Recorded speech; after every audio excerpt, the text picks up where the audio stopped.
Good morning. Look, I'm headed to the gym, but I wanted to share something with you.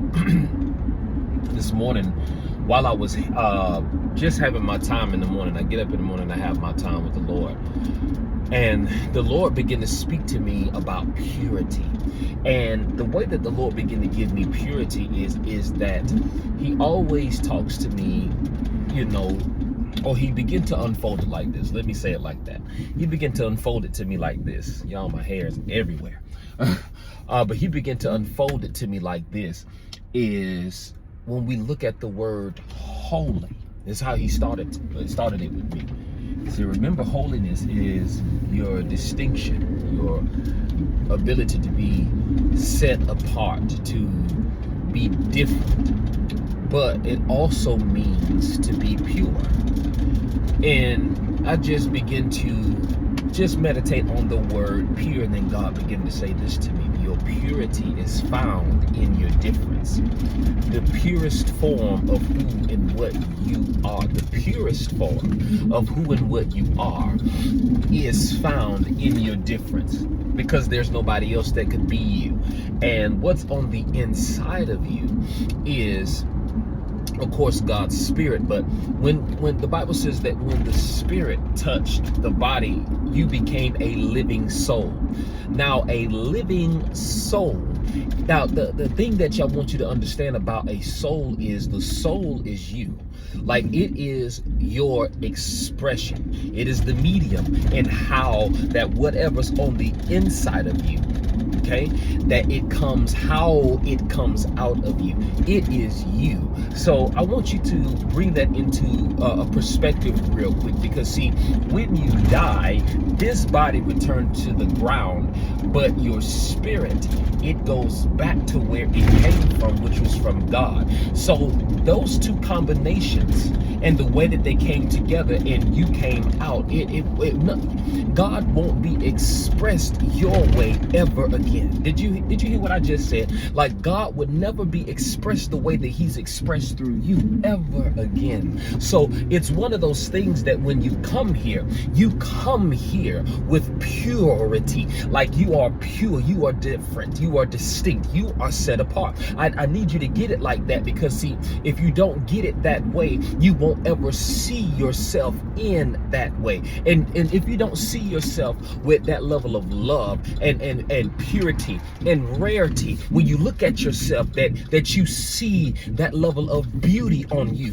when you look at you, and then you won't be able to see it on you, so that means you won't be able to see it on anybody else. See, that's not just outside people, but that's inside people too. So I want you to see who and what you are, the power of who and what you are when we say purity. Now, one of the things that I love about the Lord is that in the Word of God, these things are deeply hidden. Like, these understandings, they are hidden. They have to be revealed. The word revealed means that if it was once not seen, it means that it becomes seen. Even if it was right in front of you, it would become a thing called revealed.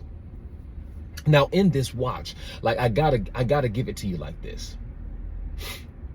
So when we look at this and we look at this thought process and this idea, what we're looking at is when we go into that place of being holy, as God as holy, I can't help but moving into the place of righteousness. And Jesus said something so distinct. He said, I came to fulfill the law and the prophets. He said, I came to fulfill it. That means in what he did, it was a thing called, it was complete. So that what he would do after that would be not just trying to live up to it, it would be found in its completeness, meaning that whatever comes after that is what it looks like when it shows up in its complete form. So then he told you that he summed up the law and the prophets with these statements. He said, love the Lord your God. He told you to do this now, is to love the Lord your God with your heart, your mind, and your soul. Let's break that down really quickly. Your heart, meaning that you would love God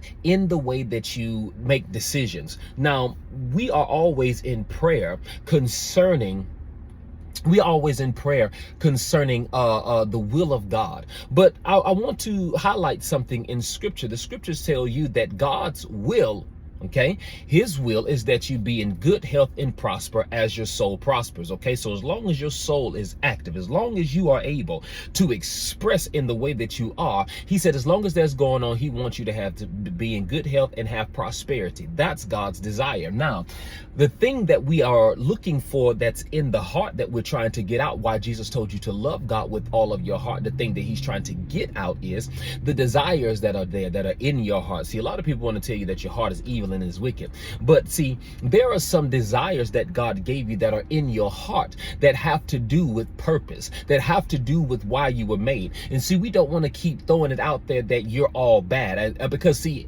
you're not all bad. But see, because what God put in you was some good things. He gave you desires, because the scriptures would not tell you that God looks to give you the desires of your heart. So when God says, love me with your heart, he said, look here. He said, acknowledge me, acknowledge who and what I am with your decisions. Like whatever you have in your heart, your desires, would you just roll them past me, not for me to tell you whether they are good or bad, but it's for me to show you how to bring them out, which means that will move us into the next thing, because he said, love the Lord your God with all of your mind. Now, your mind is the process, because see, once I say yes, I need a process on how to make that yes come out.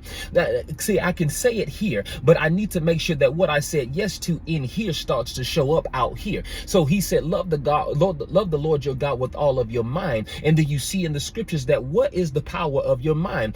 That once it becomes renewed with Christ, because see, but you need to understand that you need to stop seeing just Jesus when you say Christ. You need to see the position that Jesus was in, because see, Christ means anointed king and ruler, and it says that you need to have your mind renewed by the position that Jesus Christ was in, which was a king and a ruler. You need to think like a king and a ruler, because Jesus, the man, had to start thinking like a king and a ruler. So the idea is for you to start loving God with your mind, so that you would learn how to think like a king and a ruler. Because see, the desires that are in your heart, they need to be processed through like a king and a ruler. And then the next thing that God would say, and that Jesus said, that is to love God with your soul, which is how you express yourself.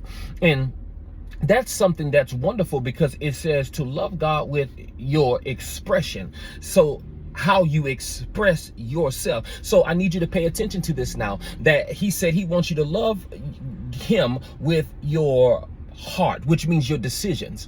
And that means the decisions are where your desires are. So he said, love me with the desires that are in your heart. And I'm going to help you bring those desires out when you give over to me your mind, so that your desires, come on now, I need you to go with me here, so that your desires come out as a king and a ruler, not as a peasant, not as a slave, not even as a manager, not even as a supervisor, not even as a president. But he said, I want it to come out so broad, so grand, that it comes out as a king and a ruler. How a king and a ruler would do, they would do what they would want to do. That means they would not think about limitation. They would think about it in the way that they want it to be, because they are able to fund whatever they want to fund. So I need you to think about it and see it, and yield it to me how you see it, in the grandeur of how you see it, because a king does not think in limitation. That's why your mind needs to be renewed, so you think like a king, that you don't think with limitation, that you think like a ruler, so that you know that you have resources to rule and command and to bring into order.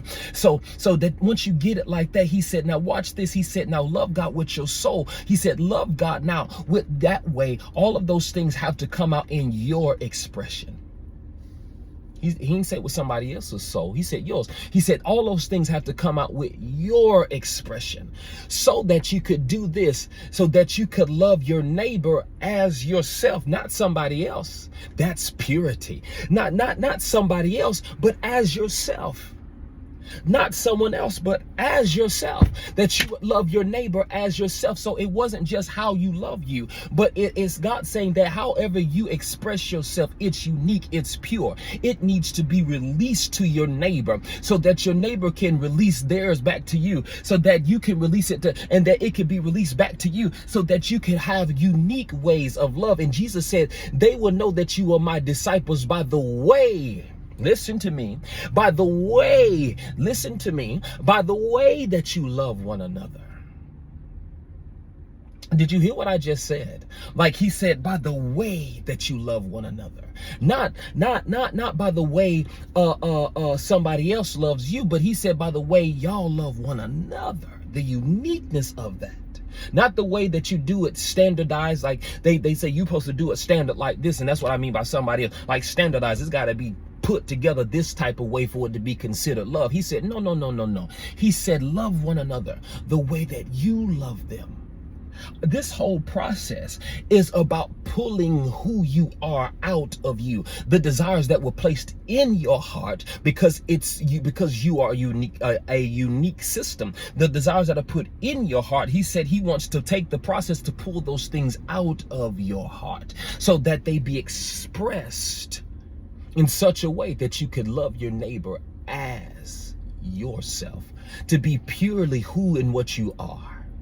Different, distinct, set apart as who you are, not as someone else, not as a copy of another man or another woman, but to be who you are. Say that. I need you to say that I am called by God to love my neighbor. By law, this is the law now, by law, to love my neighbor as myself. Like me, purely me. I need you to get what I'm saying. That's the only way I can get it out to you. It's like as me, not as a copy, not as a not but as me. Like as me. Like, so my unique way of loving my neighbor is different from the way that you would love me. But see, the thing is, in this different from the way that you would love the next person, but it will be as you. So the emphasis is pulling you out so that the world can see. So because you are a very unique expression of God. Like when his spirit touched this flesh, it became another expression of God. So the world needs what you have. I need the love that you have. You need the love that I have for you, because without it, we will never get the chance to fully experience God. Not because that God would not show himself to us, but it's because you won't show God to me.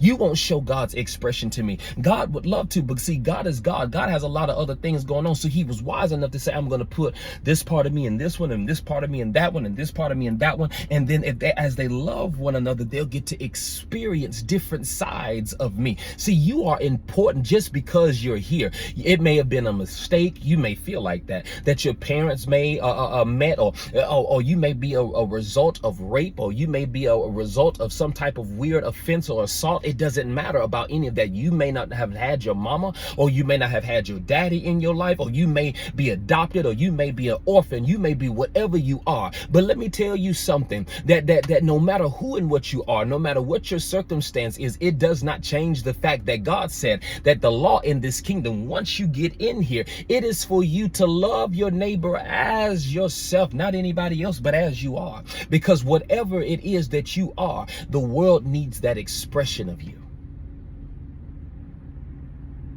It needs that expression of you. Whatever it is that you are, the world needs that expression of you. That you would love your neighbor purely as yourself. God says, if you love me with all of those things, with all of yourself, I'll give you the ability to love your neighbor in the truth, in the purity, the holiness of who you are. Because the command was to be holy as God is holy, which means that it is how you see that he's unique and that nobody else is like God. You know how we say that? He said, hey, now it's in you. He said, now be who I am. Be just like that. Like be who you are so much that nobody's like you. It's like, I see it like we can put 10 singers on a stage that we know are good singers, and they would express themselves. That means that we would experience them all differently. Holy, distinct, unique, different, set apart. That's what holiness is. We get to experience that every time. The next one, number 2 sings, number 3 sings, we have a different experience. And number 4 sings, it's a different expression. So it's a different experience. That's what we're supposed to be like in this kingdom. You understand what I'm saying?